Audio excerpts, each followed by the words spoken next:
Hello, welcome to this video. It's gonna be quite a different one for me. I recently did my collection tour, and in that tour, I had a lot of volume 1s that I have not read, and my comments about them were like, oh, I can't buy more volumes because they're out of stock, so I haven't read it yet. But then I realized, what if I don't even like these volume 1s? Why am I in that mindset? So I decided I'm gonna try a bunch of volume 1s, weed out the good ones, weed out the bad ones, see what I like, see what I want to buy more of, and that's what this video is gonna be.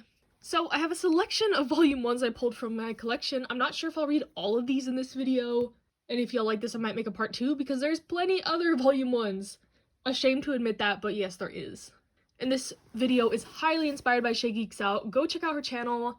I love her videos. She does book and manga content. So yeah, this might be a little vlog moment. We'll see how I can finesse it, but definitely gonna be my initial reactions to stuff. My in-the-moment opinions. I'm gonna try to be honest in this video. If I hated the first volume, I'm gonna try to not make myself buy more to see if it's better, gets better, or whatever. Because I tend to do that. I'm like, oh, this is okay. We'll see if it gets better, you know?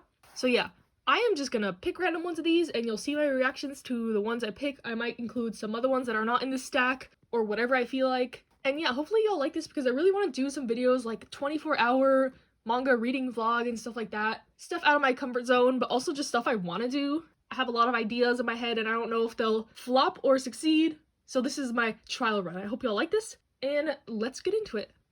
Okay, so we're gonna start with Yona the Dawn. I think this is the most highly requested volume 1 I've shown on my channel that I have not read, and I'm excited to get into this.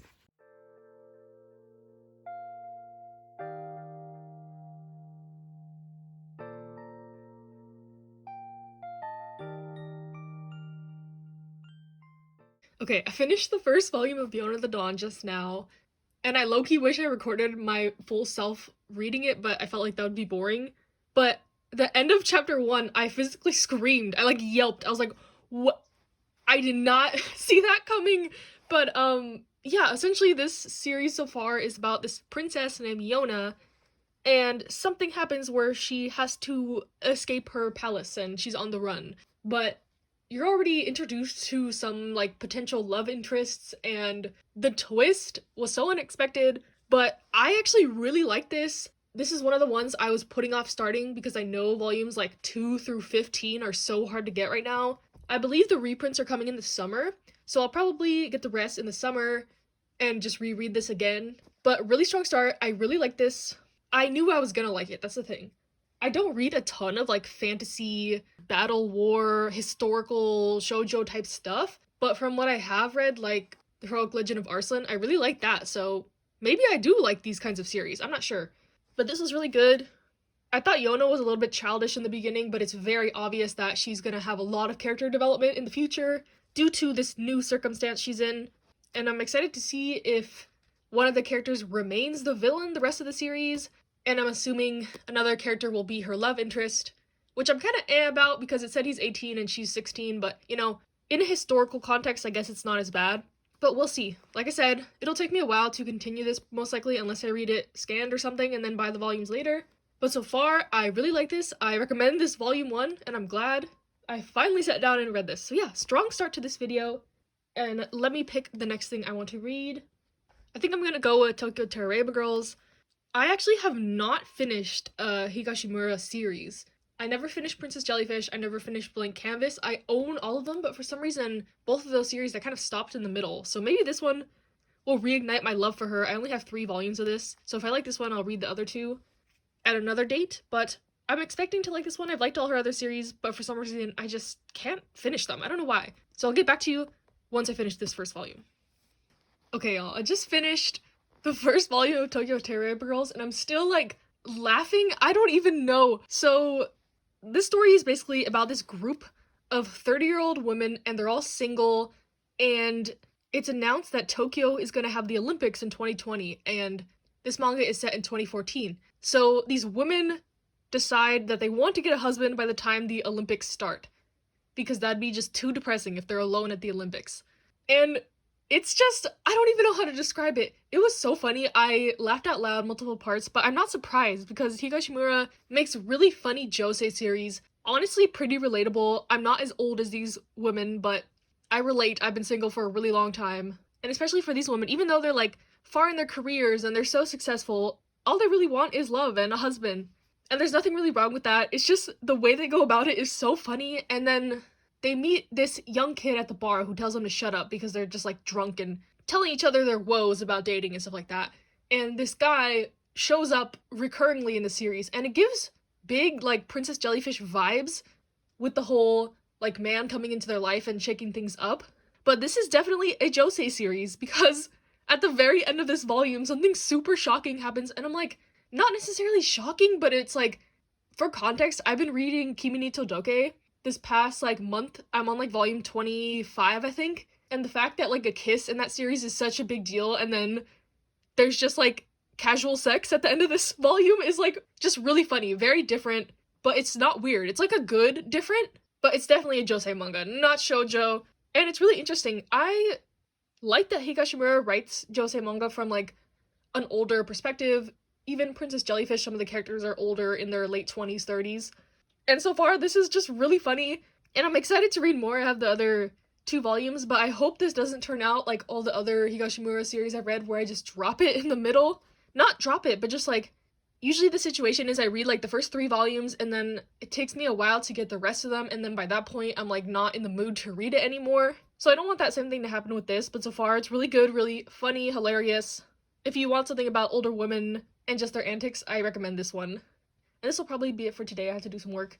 And then I'll be back with the next manga, volume 1, that I decide to read.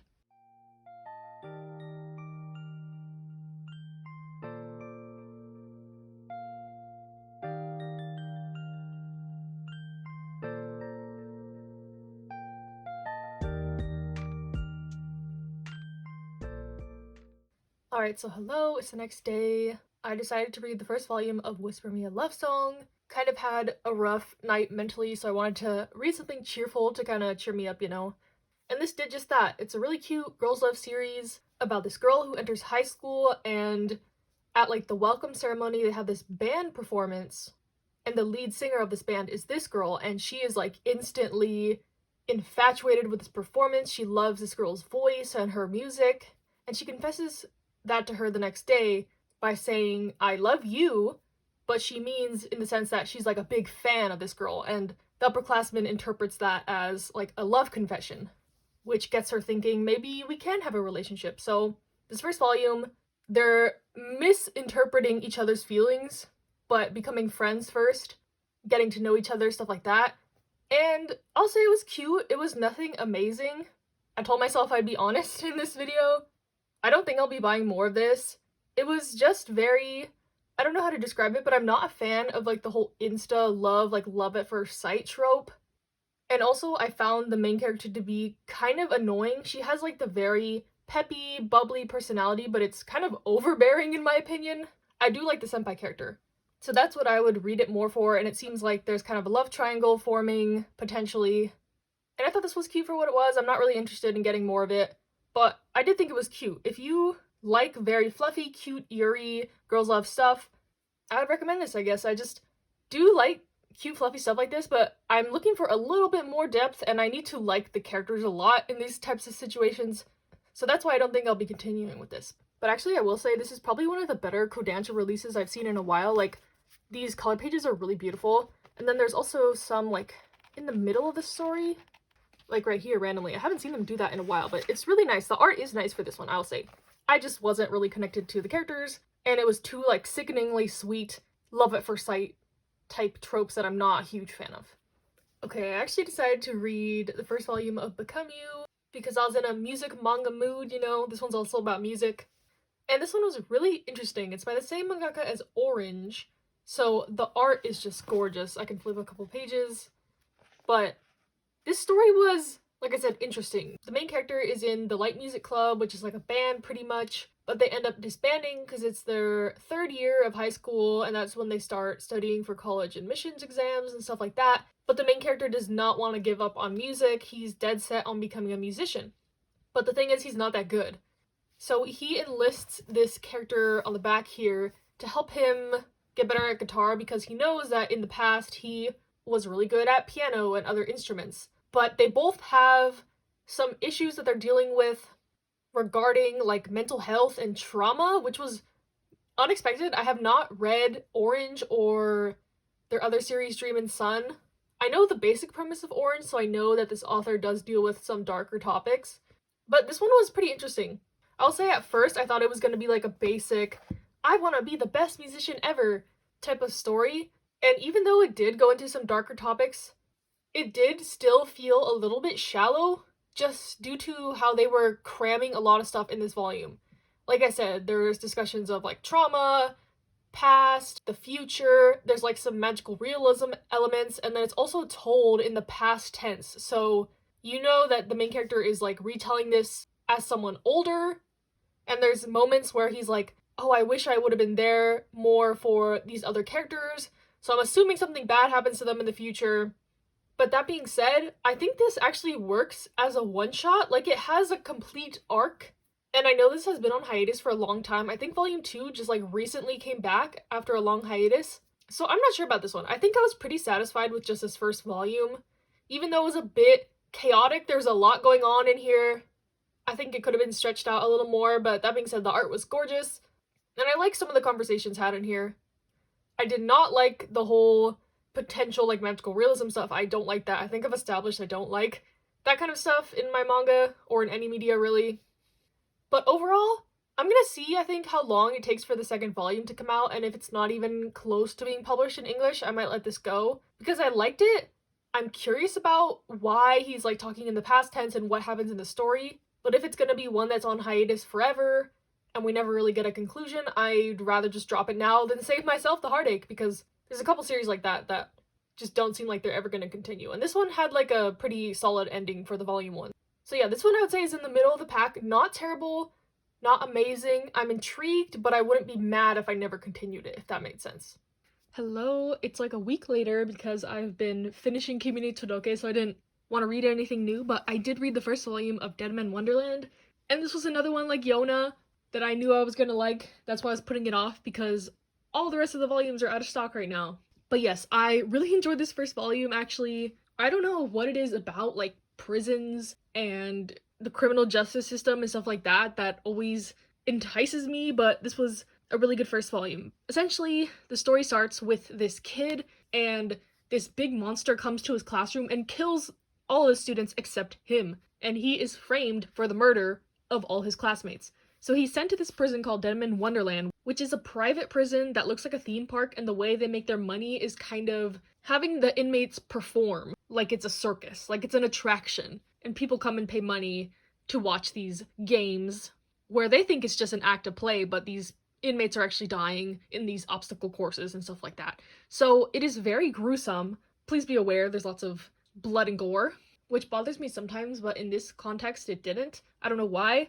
but it looks like the story is gearing up to be the main character trying to prove his innocence, trying to get out of this prison, and he meets this girl, Shiro, who has a connection to him in the past. The very, like, first couple pages are kind of like a prologue type thing, but you don't know the context to it. So they have a connection in the past, they have a connection with, like, the monster thing that destroys his whole classroom, and I'm excited to see. It seems like it's gonna be kind of a mystery, action. It's supposed to be dystopian, but the world is set in 2023, which is kind of funny because that's like next year for us. The bleak future ahead, so to say, but I really like this. It got me hyped.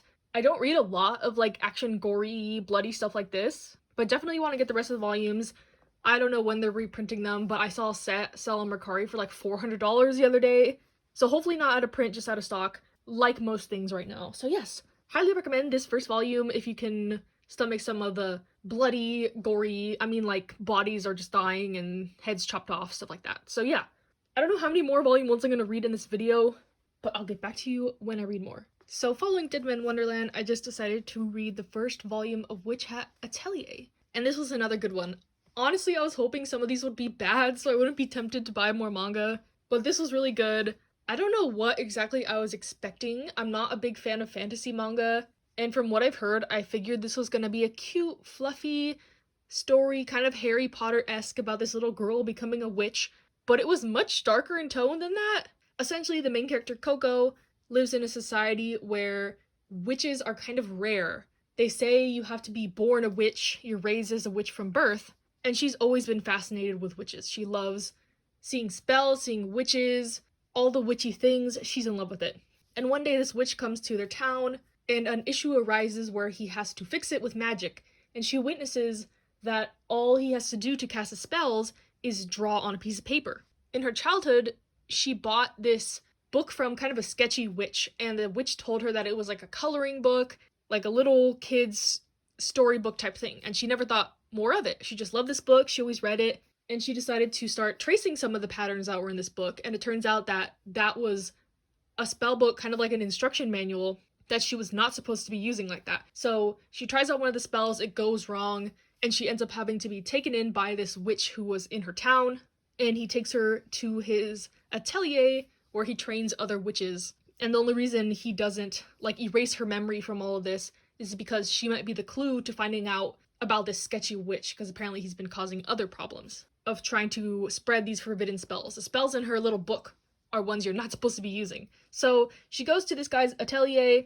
and it's going to be her journey of learning how to use magic, the mystery of this sketchy witch, all tied together with this gorgeous presentation of this beautiful art. It's just stunning. I don't know how often this release comes out, but I can't imagine how much work the mangaka puts into this. Like, it's just gorgeous. So yeah, I'm really enjoying this. I'm excited to get more of this. I'm surprised / glad that I like this. I wasn't sure if I was gonna like this.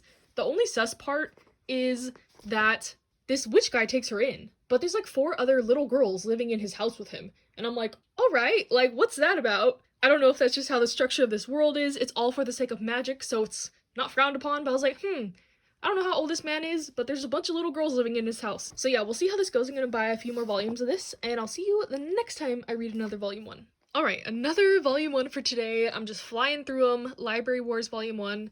And this one, unfortunately, I didn't really like. It's a shoujo manga, and it has a very interesting premise. Basically, in this society, the government is trying to censor a lot of things involving books. Lots of books are banned, and the only place where all books are really allowed are libraries, which are guarded by these like defense teams, and it's considered more dangerous than like the army or the police to defend these books. So the main character is this girl. She enters the library defense force because when she was a child, a bookstore that she was at got raided, and she was saved by this man, and she has decided that she looks up to this man. She wants to do the same thing as him, sees him as like her prince, her idol, her savior. And I kind of hate when that's like a motivation for the character. Like, I get that she wants to be helpful and like protect the books because she loves books too, but it just seems like a very shallow motivation to me. And her supervisor, of course, is that prince guy from the past, but she doesn't know it's him, and they are just butting heads. She like hates him because he's so tough on her and blah blah blah, but it's very obvious that he knows who she is. He likes her, he's kind of treating her like that to make her tougher, but also like tough love situation. She's totally oblivious that he's the same guy from her past, but I'm sure that's gonna come up later. They're gonna be in love, blah blah blah. I don't know, I just really don't like premises like this. It kind of reminds me of Skip Beat, where the girl becomes an actress to take revenge, and she kind of falls in love with like this other star actor, and you can see the beginnings of that. There's a very handsome general who she's blushing around. There's her new like coworker who hates her because he thinks like she's stupid and doesn't deserve to be in the elite group that they're in. And he's kind of right. Like, honestly, I agree with him. She's like that very clumsy, stupid protagonist, and you're supposed to find her endearing because she's trying her hardest. Like, she memorizes the whole library system. She works so hard for a week. So you're supposed to find that like an endearing quality in her, but I don't know. There's other like stupid female protagonists in shoujo that I like Lovecom and High School Debut, but they're just so much more endearing to me. I don't know, maybe it's because this is set in kind of like a dystopian world. They also shove a lot of stuff into this first volume. Like, you can tell that there's gonna try to be some like political commentary, there's gonna be action, there's gonna be romance. It's not your basic shoujo. And honestly, it kind of rubbed me the wrong way because of that as well. Like, it's not like Yona, where it's like a fantasy action story with romance. It's just like this stupid girl who wants to be a librarian defense force because her Prince Charming was and she admires him. This might seem harsh, but I said I wasn't gonna lie in this video, and I was just like exhausted reading this. Like I said, they have a lot of lore and world building, and you see her already slowly developing feelings for this guy, even though she claims she hates him at first. That's why I don't like enemies to lovers dynamics. It just feels so unnatural and like disingenuous. So yeah, definitely will not be continuing this one. I'm kind of sad because a lot of people recommended this to me. I know like At least 3 of my friends love this manga. But also, another factor is that some of the volumes are out of print, and I don't want to go out of my way to try to find them if I'm not even going to like the series. I think there's also an anime for this, so I might try that. So yeah, this one is a dud, but that's okay. I have plenty of other manga to read. It's not gonna make me upset that I have to sell one. I think I actually have like 3 volumes of this, but not in succession. I have like the last volume, this one, and like volume 10 or something. So those will be departing from the collection, and I'll be back when I read some more. Okay, hello. I started editing this video and I didn't realize that it was already like 30 minutes, so this is gonna be the last thing I read in this. Let me know if you like this format, if I should just stick to the reading logs, you know, because I do have plenty other volume 1s to read, and some digital ones as well. I forgot I bought like volume 1 of Sweat and Soap and Jihaya Furu and like a couple other things. So yeah, like I said, let me know if you like this format, but the last volume I read in this video is A Sign of Affection, volume 1. So this is a romance manga set in college, where the protagonist is deaf, and one day on a train, some foreign guy asks her a question in English she doesn't understand, and this boy pops in to help because he knows English, he translates, and they go on their merry way. And then after that, she tries to thank him, but he doesn't know sign language, so she has to use her phone, and they start a relationship from there. Honestly, it's really cute. Even though it is set in college, I can tell that this is gonna be a pretty, like, innocent, sweet romance. The protagonist is pretty headstrong, though. She's not, like, a pushover, meek protagonist, which I like. And the guy's kind of interesting. He does get up in her personal space a lot. I don't know if that's like the most appropriate way to act around someone who can't hear, but I can see him learning and growing. He's already taking an interest into learning sign language from her, which is a good sign. And he's also very well traveled. He's like always off in different countries, knows many languages, so sign language is like an extension of that. And I also like, there was a comment he made like in his mind that he's always been so infatuated with other countries, he's lived abroad, but he didn't realize that there was something new right at home. Like, he does know Japanese, but he doesn't know Japanese sign language. And they also explain that the mangakas are consulting with a sign language expert, and they've done lots of research prior to this, so that makes me like it even more. I have read a couple other manga featuring characters with hearing impairments, like I Hear the Sunspot and A Silent Voice, which is one of my favorite manga of all time, so I'm excited to read another manga like this. And yeah, so that concludes this video. It turned out pretty successful, actually. I only really disliked a couple of them, which is good for my manga reader in me, but bad for my wallet because I'm gonna have to buy more volumes of these. But I did enjoy doing this type of thing. Sorry it wasn't more like a vlog. I'm really bad at these kinds of things. But I hope you enjoyed regardless, and stay happy, stay healthy, and I'll see you next time. Actually, I might as well say this now. I am having eye surgery next week, which is when I usually post my like reading log and end of the month haul. So if those are late, or if I just schedule them and I'm not replying to comments right away, just know that's why. So yes, I'll see you when I see you.